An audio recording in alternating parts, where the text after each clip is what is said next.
নবী গো, আমার মন বলে, আমি যে কালেমা পড়ে মুসলমান হয়েছি, আল্লাহ রাব্বুল আলামিন আমার জীবনের সব গুনাহ মাফ দিবে না। নবী গো, আপনি বলছেন গুনাহ মাফ হবে, আমার মন সাক্ষী দেয় কেন জানি আমার গুনাহ মাফ হবে না। কি রে দেহিয়া, কি হয়েছে তোমার?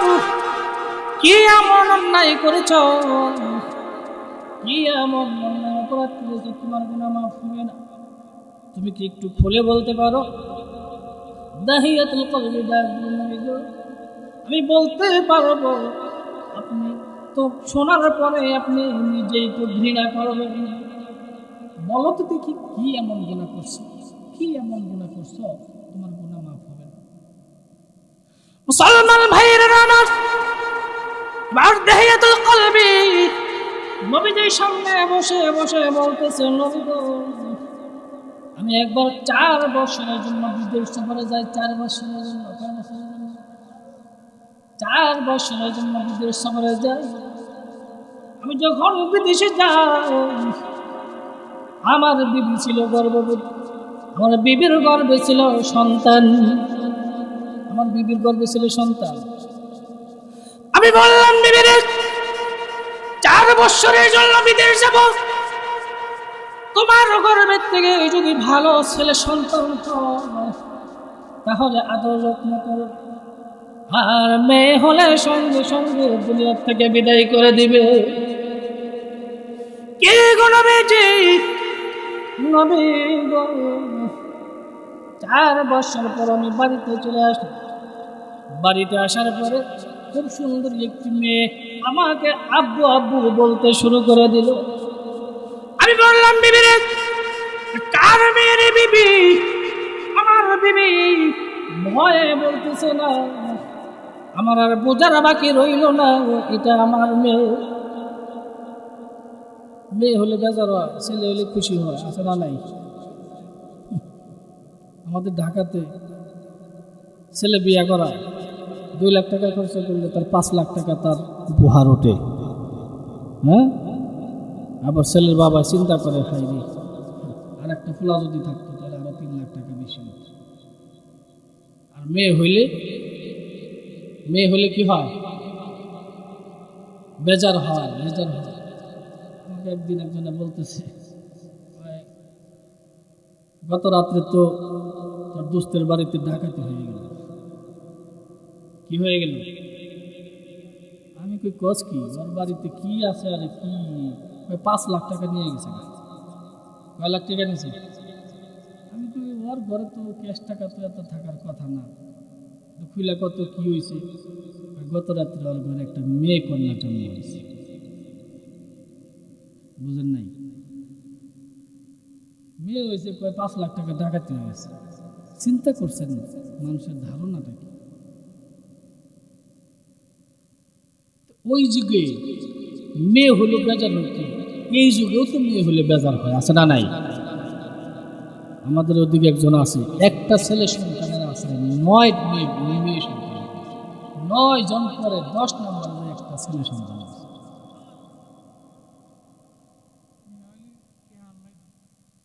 বেজার হয় কি হয় না? মুসলমান ভাইয়েরা আমার, দ্বীনের নবী বলেন, দাহিয়াতুল কলবি। এরপরে কি হলো? দাহিয়াতুল কলবি বলে, নবী গো, আমাকে 4 বছরের মেয়ে আমাকে আব্বু আব্বু বলতে শুরু করে দিল। আমি বললাম, বিবি রে, এটা কার মেয়ের বিবি? আমার বিবি ভয়ে বলতেছেন। আমার আর বুঝতে বাকি রইল না, এটা আমারই মেয়ে। আমার বিবি ডাক দিয়ে বলে, স্বামী গো, আপনি তো বিদেশ যাওয়ার সময় বলে গেছিলেন ছেলে হলে রাখতে আর মেয়ে হলে দুনিয়ার থেকে বিদায় করে দিতে। আমি পারি নাই। আর কারণ হলো 2টি। কয়টা কারণ? 1 নাম্বার কারণ, আমি তার মা লাগি। পৃথিবীর বুকে কোনো মা সন্তান মারতে পারে না। কোনো মা সন্তান মারতে পারে? 2 নাম্বার কারণ, দেখেন দেখেন আপনার মেয়ের চেহারা দিয়ে তাকাইয়া দেখেন, আপনার চেহারার মধ্যে আর আপনার মেয়ের চেহারার মধ্যে কোনো বেশ কম নাই। সেই জন্য আমি মা খুশি হইয়া আপনার মেয়ের নাম রেখে দিয়েছি জামিলা। মেয়ের নাম কি রাখছে?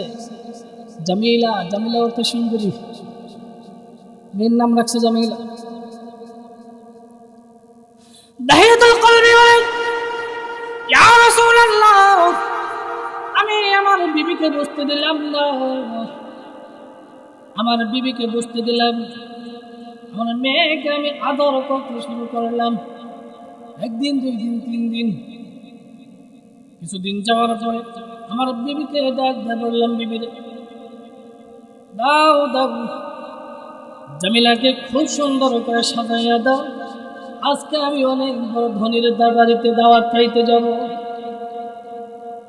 মা তো খুশি, এই তো বুঝি মেয়ের বাবা মেয়েকে মেনে নিয়েছে, বুদ্ধ হয় আর দুনিয়া থেকে বিদায় করবে না। দাওয়াত খাইতে যখন নিয়ে যাবে সাথে, সেখানে আর কোনো চিন্তা। মা তো খুশি, খুব সুন্দর করে গোসল দিয়া নতুন জামা পরাইয়া সুগন্ধি লাগাইয়া বাবার হাতে তুলে দিয়েছে। যা যা যা রে মা যা, তোর বাবার সঙ্গে জমির বাড়িতে দাওয়াত খাইতে যা। দাহিয়াতুল কলবি নবীকে ডাক দেবে, নবী গো আমি চলে গেলাম পাহাড়ে। 4 বছরের মেয়ে আমার বারবার আমাকে ডাক দেবে, বাবা গো তুমি না ধনীর বাড়িতে দাওয়াত খাইতে যাইবা, এই দিকে তো কোনো ধনীর বাড়ি নাই। নবী গো এই কথা বলতে বলতে আমি পাহাড়ের চূড়ায় চলে গেলাম। পাহাড়ের চূড়ায় যাইয়া আমি গর্ত করতে শুরু করে দিলাম। কি করতে শুরু করলাম? গর্ত করতে শুরু করে দিলাম। গর্ত করতে করতে আমার কপাল দিয়ে ঘাম ঝরতেছে। 4 বছরের নতুন জামা পরে আসছে, নতুন জামা দিয়ে আমার কপালের ঘামগুলো মুছে দেয়। ডাকতে হলে বাবা গো ধনের বাড়িতে দাওয়াত খাইতে যাইবা, সেই জায়গা না যাইয়া কি জন্য এত বড় গর্ত করো গো বাবা, কি জন্য এত বড় গর্ত করো? দাহিয়াতুল কলবি নবীদের সামনে বসে কথাগুলো বলতেছে, নবী গো আমি তো গর্ত করতে করতে এক পর্যায়ে গর্ত করা শেষ হয়ে গেছে। 4 বছরের মেয়ে আমার একটু দূরেই খেলাধুলা করতেছিল। আমি আমার মেয়েকে ডাক দিয়ে বললাম, মা রে দেখা যা গর্তের ভিতরে কি যেন দেখা। 4 বছরের মেয়ে আমার বুঝতে পারে নাই, 4 বছরের মেয়ে আমার ছলনা বুঝতে পারে না। আমি যখন দেখেছি কি যেন কি দেখা যায়, আমার মেয়ে দেখানোর জন্য একটা দৌড় মারছে। দৌড় মাইরা এসে গর্তের ভিতরে উকি মারছে। উকি মারছে দেখানোর জন্য। আমি কি নিদয়া হয়ে গেলাম, আমি পিছন দিক থেকে ধাক্কা মেরে গর্তের ভিতরে ফেলে দিলাম। গর্তের ভিতরে পড়িয়া 4 বছর মেয়ে আমার ডাক দিয়ে বলে, বাবা মার কাছ থেকে বিদায় নিয়ে আসলাম, ধনীর বাড়িতে দাওয়াত খাইতে যাই। ধনীর বাড়িতে না যাইয়া এত বড় গর্ত করে আমাকে ধাক্কা দিয়ে ফেলাই। কি গো বাবা, বাবা গো তুমি কি আমাকে এই দুনিয়ায় আমাকে বাঁচতে দিবা না? তুমি কি আমাকে আর বাঁচতে দিবে না? আমার মা বলতো, এ জামিলা এই যুগের বাবারা ভালো না, এই যুগের বাবারা মেয়েদেরকে দুনিয়া থেকে বিদায় করে দেয়। তাইলে কি আমার মা সত্য কথা বলেছে। আমি আমার মার কাছে মাঝে মধ্যেই বলতাম, না আমার বাবা কই গো, আমার বাবা কই, আমার বাবা কি আমাকে কোনোদিন তুলে নেবে না, আমাকে চুমা দিবে না? কি গো বাবা, কি জন্য আমাকে গর্তের ভেতরে ফেলে দিলাম? বাবা গো না না, এই গর্তের ভিতরের থেকে আমাকে উঠাইয়া নাও। কি গো বাবা, আমি কথা দিলাম গো বাবা, জীবনে কোনোদিন তোমার বাড়িতে যাব, জীবনে কোনোদিন তোমাকে বাবা বলে পরিচয় দেব না। আমি ভিক্ষা করে খাবো, বহু দূর চলে যাবে গো বাবা। আমি জীবনে কোনোদিন তোমার বাড়িতে যাব না, যাব না, বহু দূর চলে যাব। এরপরেও আমাকে এইভাবে জিন্দা মাটি দিও না। দাহিয়াতুল কলবি বলেন, ইয়া রাসূলুল্লাহ, 4 বছর মেয়ে হাত জোর করে এইভাবে কত বাঁচার জন্য আজকে মিনতি করেছি। আমি আমার মেয়ের কথা মানি নাই, আমি আমার মেয়ের কথা শুনি না। আমি আমার মেয়ে বারবার বাঁচার জন্য কত কথা বলতেছি। আমি এইবার এত বড় একটা পাথর মাটির থেকে যখন আমি পাথরটা আমি উপরের দিকে উঠাই দিচ্ছি, আমার মেয়ের মাথা বরাবর মেরে দেব। আমার মেয়ে পাথরটা দেখে চিল্লা চিল্লা ডাক দেব, কি বাবা, বাবা গো, এই পাথর যদি আমার মাথায় মারো, আমি আর বাঁচবো না, আমি আর বাঁচবো না। ও নবী গো, এই পাথরটা দেখে আমার মেয়ে কত চিল্লা চিল্লি করেছে, কতই না কান্না করেছে।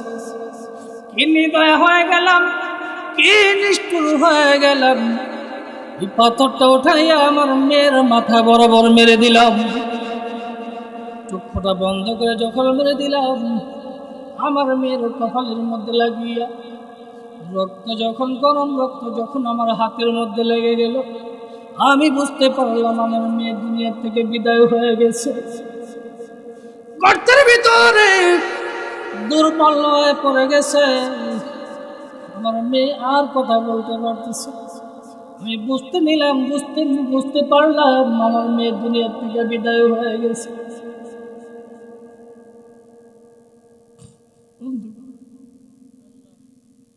গর্তের ভিতরে পড়িয়া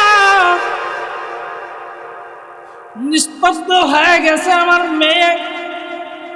আমার মেয়ে আর কথা বলে না, আমার চক্ষুটা বন্ধ ছিল।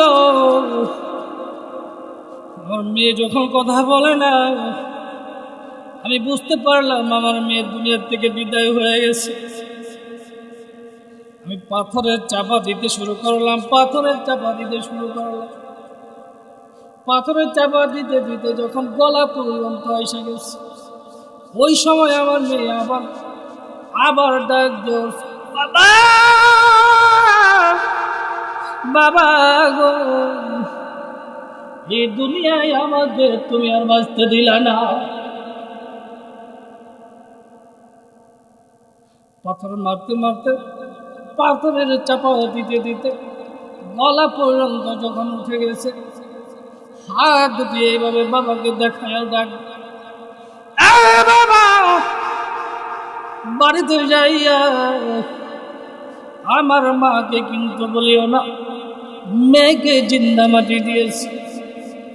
তুমি আমার মাকে যা বলে দিও জামিলা যেন কোন দেশে চলে গেছে। তুমি যদি মার কাছে বলে দাও আমার মা তোমাকে খাবার খাওয়ার জন্য খানা বাড়বে না, তোমাকে আর কোনদিন মায়া করবে না, সেই জন্য আমার মাকে বলে দিও জামিলা যেন কোন দেশে চলে গেছে। দেখে দুনিয়া থেকে বিদায় হয়ে যাইতেছে, নিজের মেয়েকে মারতেছে, তারপরে অন্য সন্তান বাবার জন্য কত মায়া করতেছে। মার কাছে বলিও না মা তাহলে তোমাকে মহব্বত করবে। বন্ধুগণ, মুসলমান ভাইয়েরা আমার, দাহিয়াতুল কলবি দাদল নবী গো, এই যে পাথরের চাপা দিতে শুরু করলাম, পাথরের চাপা দিতে শুরু করলাম, পাথরের চাপা দিতে দিতে দিতে দিতে শেষবারের মতো যখন আমার মেয়ে আমাকে ডাক দিয়েছে, বাবা বাবা গো, এই জীবনে আমাকে আর বাঁচতে দিলাম না। নবী গো, ওই যে শেষবারের মতো আমাকে তিনবার আমার মেয়ে আমাকে ডাক দিয়েছে, সেই ডাক এখন পর্যন্ত আমার কানের মধ্যে ঈশা লাগে। আপনি বলেছেন কালেমা পড়ে মুসলমান হয়ে গেলে আল্লাহ রাব্বুল আলামিন জীবনের সব গুনাহ মাফ করে দিবেন। বিশ্বাস করি আমি, আপনার কথার মধ্যে কোনো সন্দেহ নাই। সন্দেহ নবী গো, আমার মন বলে সব গুনাহ মাফ হইল। এই যে আমি এত বড় একটা গুনাহ করেছি, হয়তো আল্লাহ রাব্বুল আলামিন এই গুনাহ আমাকে মাফ দিবে না। দিনে নই বলেন এই দাহিয়াতুল কলবি, তুমি একটু শান্ত হও, দেখি আল্লাহর পক্ষ থেকে কোন জবাব আসে। আল্লাহ রাব্বুল আলামিন জিবরাইল ফেরেশতাকে ডাক দেয়, জিবরাইল রে, আমার বন্ধু আমার জবাবের অপেক্ষায় বসে আছে। চার জিবরাইল, আমার বন্ধুর কাছে চলে যা, খালি হাতে যাইস না, ওই আয়াতটা লইয়া যা। قل يا عبادي الذين أسرفوا على أنفسهم لا تقنطوا من رحمة الله إن الله يغفر الذنوب جميعا إنه هو الغفور الرحيم।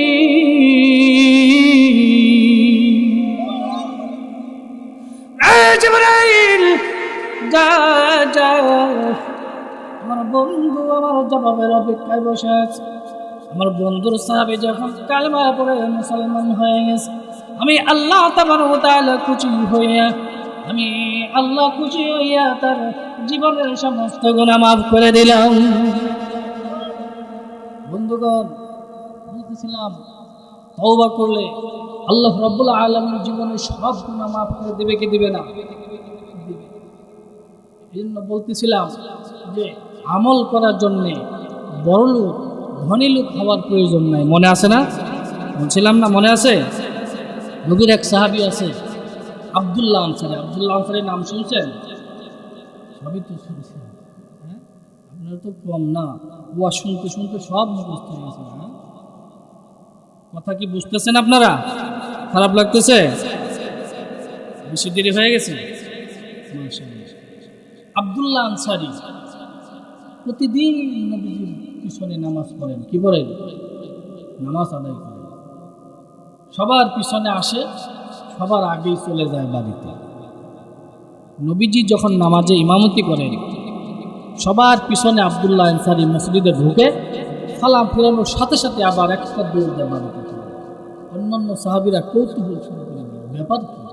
আব্দুল্লাহ আনসারী কেন এত পরে আসে, আবার সবার আগে চলে যায়? আছে না এরকম? আছে না? নবীর কাছে কমপ্লেন দিল, নবী গো, আপনার সাহাবী আব্দুল্লাহ আনসারী তো পরে আসে, আগে চলে যায়। নবীজি বললেন, ঠিক আছে, তাহলে আগামীকাল ফজরের নামাজের পরে আব্দুল্লাহর বাড়িতে যাব, আব্দুল্লাহ আনসারীর বাড়িতে যায় দেখব আব্দুল্লাহ আনসারীর সমস্যা নেই। পরের দিন গোটা কয়েক সাহাবী নিয়ে নবীজি চলে গেছেন আব্দুল্লাহ আনসারীর বাড়িতে। আব্দুল্লাহ আনসারী, আব্দুল্লাহ আনসারী, ভিতর থেকে কোনো আওয়াজ নেই। কি নাই? আওয়াজ নেই। হযরত উসমান গনি, হযরত আবু বকর রাদিয়াল্লাহু তাআলা আনহু সাথেই আছেন। আবু বকর ডাক দিয়ে বলতেছেন, নবী গো, এই মাত্রই তো নামাজ শেষ করে বাড়িতে চলে আসলো, এখন বাড়ির থেকে কোনো আওয়াজ দিতেছে না। নবী বলতেছেন, চলো, বাড়ির থেকে যখন কোনো আওয়াজ আসে না, আজকে আর এখানে দেরি করবো না, আবার মসজিদের দিকে চলে। অল্প সময় অপেক্ষা করার পরে মসজিদের দিকে যখন রওনা করেছে, পিছন দিক থেকে আব্দুল্লাহ আনসারী ডাকতেছেন, নবী, নবীজি। পিছনের দিকে তাকায় দেখে আব্দুল্লাহ আনসারী। মুসলমান ভাইয়েরা আমার, বীর নবী বলেন, এই আব্দুল্লাহ আনসারী, এই সামনে দাঁড়াই, আমি ডাকলাম, তুমি ডাকের সাড়া দিলা না, আমার পিছন দিক থেকে ডাকতেছে কারণ? আব্দুল্লাহ আনসারী ডাক দিল, নবী গো, ও নবী গো, আপনি যখন আমাকে ডাকছেন আমি কিন্তু ডাক শুনেছি, কিন্তু আমি ডাকের উত্তর দিতে পারি না। কি গো নবীজি, বেয়াদবি মাফ করবেন। দিনের নবী ডাক দিল, আব্দুল্লাহ রে, হে আব্দুল্লাহ আনসারী, তোমার নামে তো কমপ্লেন আসে, তুমি নাকি মসজিদের ভিতরে সবার পরে প্রবেশ করো আর সবার আগে চলে আসো। এই কথা বলার সঙ্গে সঙ্গে আব্দুল্লাহ আনসারী চোখের পানি ছেড়ে দিয়েছে।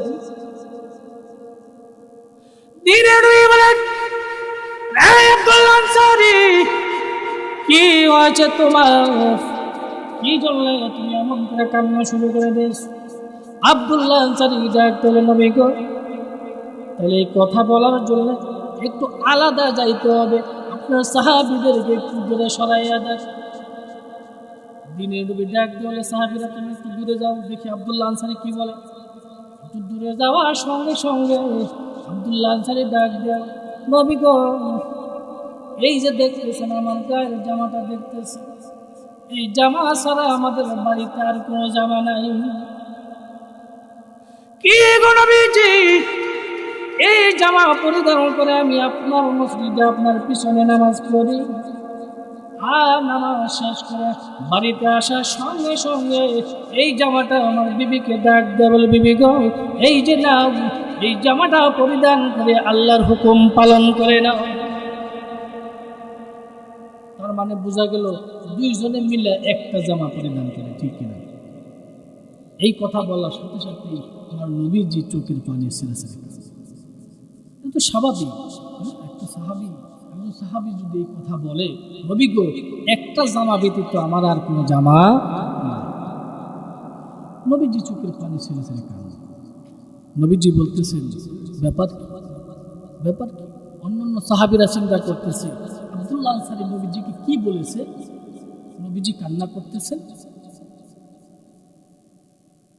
মুসলমান ভাইয়েরা আমার, দিনের নবী বলেন, সাহাবীরা রে,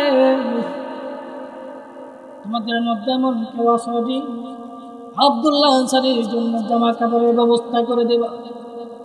হযরত ওসমান গনি দাঁড়াইয়া গেছেন, আল্লাহুম্মা লাব্বাইক, আমি ওসমান গনি, আমি জামা কাপড়ের ব্যবস্থা করে দেব। চলে যাইতেছে, মসজিদের দিকে চলে যাইতেছে। হঠাৎ করে নজর করে দেখি আব্দুল্লাহ আনসারীর বাড়ির পিছনেই দুটি বাচ্চা গাছের সঙ্গে শক্ত করে বাইধা রাখছে। মানুষ, আব্দুল্লাহ আনসারীর দুটি বাচ্চা। তিনি বলেন, এই আব্দুল্লাহ আনসারী, কার ছেলে? দুটি বাচ্চা গাছের সঙ্গে বাঁধা কারণ কি? আব্দুল্লাহ আনসারী ডাক দিলেন, নবী গো, ওই যে দেখেন আমার বাড়ির সঙ্গে ইহুদির বাড়ি। কার বাড়ি? ইহুদির বাড়ি। ইহুদির একটু পয়সা পাতি বেশি, বড় লোকের পাশে যদি কোনো গরিব লোক থাকে, আব্দুল্লাহ আনসারী তো অনেক গরিব, বুঝুন না, দুইজনে মিলে একটা জামা পরিধান করে, কেমন গরিব। আর বড় লোকের পাশে যদি কোনো গরিব লোক থাকে, তার তো কোনো টাইমই নাই, ঠিকই নাই, গনেই নেই।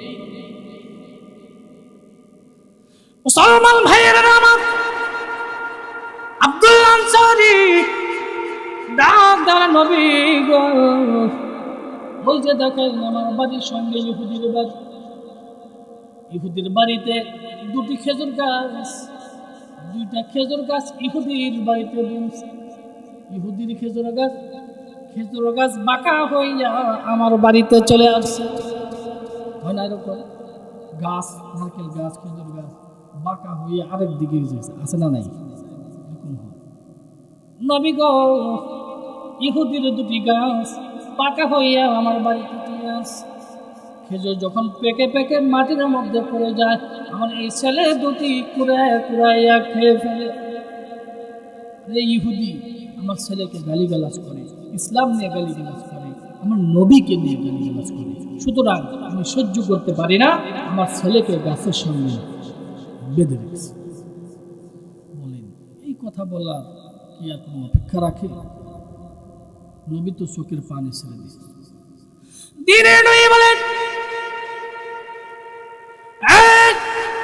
সাহাবীরা, ওই যে ইহুদির বাড়িতে দুটো গাছ আছে, তোমাদের মধ্যে এমন কেউ আসেনি ইহুদির দুটি গাছ ক্রয় করে আমাকে মালিকানা এনে দেবে? হযরত ওসমান ডাকবেন, নবী গো, অনুমতি দিলে আমি একটু চেষ্টা করে দেখতে পারি। হযরত ওসমান ইহুদির বাড়িতে চলে গেছে। ইহুদির বাড়িতে যাইয়া ইহুদি আবার ওসমান করে চিনি। ওসমান অনেক পয়সাওয়ালা লোক, অনেক ধনী। ইহুদি তো কি করে, ওসমান গনি ইহুদিকে ডাক দিয়ে বলতেছে, খেজুর গাছ তোমার এখানেই থাকবে, ভোগ করবো আমরা, আমার বাগানে 100 খেজুর গাছ ওখানেই থাকবে, ভোগ করবা তুমি। নবীজির সামনে চলে আসছে কাগজটা নিয়ে, হুজুর এই যে দেখেন আপনার মালিকানা লিখে এসেছে। 2টা খেজুর গাছের বিনিময়ে কয়টা খেজুর গাছ দিছে? কাকে খুশি করার জন্য? কাকে খুশি করার জন্য? নবীকে খুশি করার জন্য। নবী খুশি হইলে খুশি হয় কে? কে খুশি হয়? আল্লাহ যদি খুশি হয় তাহলে আমাদের জন্য জান্নাত সহজ না কঠিন? সেই জান্নাতে আমরা যাইতে চাই তো? কারা কারা চাই? হাত তুলে, হাত দুটি এভাবে লাড়াচাড়া করেন। ফেরেশতারা একটু ছবি তুললে নেই যে কে কি জান্নাতে যাইতে চায়? হাত নামান।